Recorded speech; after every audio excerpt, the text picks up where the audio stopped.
Hello বন্ধুরা, কেমন আছো তোমরা সবাই? একটি নতুন ব্লগে তোমাদের সবাইকে স্বাগত। তো দেখো, আজকে তোমাদের সাথে না আমার মায়ের কিছু কথা শেয়ার করব। তো আমি যখন অনেক ছোট তখন আমরা প্রায় দেশ থেকে চলে আসি। তখন আমার মা হাউসওয়াইফই ছিলেন।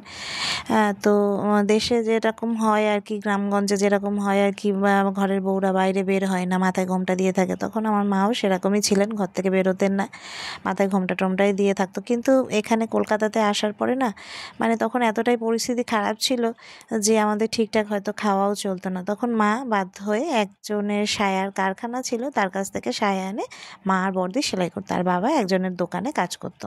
তো যাই হোক, সেখান থেকে আবার অন্য জায়গায় আমরা চলে আসি। আর আমাদের যেহেতু অসুবিধা ছিল বলে পাঁচটা মানুষ কিভাবে খাওয়া দাওয়া করবে, তার জন্য আমার মেজদিকে না আমার মাসি নিয়ে চলে যায়, যে ওকে স্কুলে ভর্তি করে দেবে, ও ওখানে স্কুলে পড়বে, আর মাসি খাওয়া দাওয়া আর কি একটু অসুবিধা হবে না। তো যাই হোক, মেজদিকে 2-3 বছরের জন্য মাসি নিয়ে চলে যায়। তারপরে আমরা আবার অন্য জায়গায় যাই, ভাড়াটেরা যেরকম আর কি হয়, এক জায়গা থেকে আরেক জায়গা, আরেক জায়গা থেকে আরেক জায়গা। তো যাই হোক, আমরা আবার অন্য জায়গায় ভাড়া চলে যাই। সেখানে বাবা একজনের দোকান ভাড়া নিয়ে না দোকানদারি শুরু করে। তো তারপরে দোকানদারি শুরু করে, তারপরে মোটামুটি খুব ভালো চলছিল না, মোটামুটি চলছিল।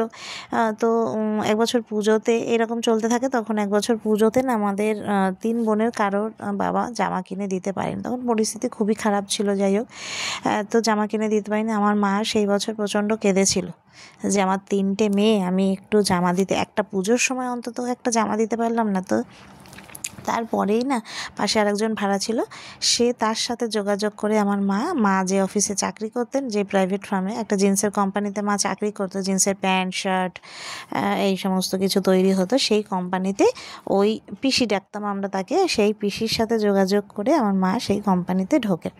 তো যাই হোক, আস্তে আস্তে কোম্পানিটাও বড় হয়, মাদের চাকরি বাকরিরও আরও উন্নতি হয়। মা যেহেতু একদম নিম্ন শ্রমিক ছিলেন, কারণ তিনি মানে আমার মা পড়াশোনা জানে না, সেই জন্য একদম নিম্ন শ্রমিক ছিলেন। তারপরেও সেখানে চাকরির আয় উন্নতি খুব ভালোই ছিল। তো যাই হোক, তারপরের বছর থেকে না, মা চাকরিতে ঢোকার পর থেকে মা প্রত্যেক বছর পুজোতে মা টাকা পেয়ে আসতো, বোনাস পেয়ে আসতো, পুজোতে টাকা পেয়ে আসতো। তারপর থেকে কোনো বছর বাদ যায়নি আমাদের পুজোতে জামা কাপড় দিতে। মা টাকা পেয়ে আসতো, তারপরে আমাদের মার্কেটে নিয়ে যেত, নিয়ে গিয়ে যেটা পছন্দ, বিশেষ করে আমার যে জামাটা পছন্দ হতো, আমি যেহেতু ছোট ছিলাম, আমার যে জামাটা পছন্দ হতো মা আমাকে সেই জামাটাই কিনে দিত। তো আর কিন্তু আমার মায়ের না নিজের কোনো শখ আহ্লাদ কোনো দিনও কিছু না, এখনও পর্যন্ত। ধরো জামাই ষষ্ঠীতে বা পুজোতে আমরা যদি শাড়ি টাড়ি দিই না, আমার মা বলবে না আমার লাগবে না। তার কোনো রকম কোনো শখ আহ্লাদ কিচ্ছু নেই, অল্পের মধ্যেই খুশি থাকে। তো চলো দেখতে থাকো, এই ছিল আমার মায়ের একটা ছোট্ট গল্প। তো ভালো লাগলে লাইক করো, কমেন্ট করো, এবং অবশ্যই আমার চ্যানেলটাকে প্লিজ সাবস্ক্রাইব করো। টাটা।